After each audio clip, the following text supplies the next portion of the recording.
வணக்கம். 50, 60 வருடமாக மக்களிடம் பணம் கொடுத்து மக்களை வாக்களிக்க வைத்து வெற்றி பெற்று சட்டமன்றத்திற்கு போகக்கூடிய வசதி படைத்தவர்கள் தான் களத்தில் நிற்பார்கள்.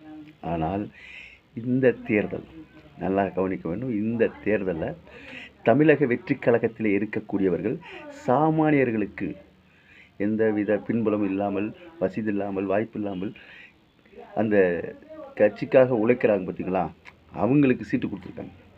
அவங்களுக்கு சீட்டு கொடுத்து அவங்கள ஜெயிக்க வச்சுருக்காப்புல சாதாரண ஆளுகளை.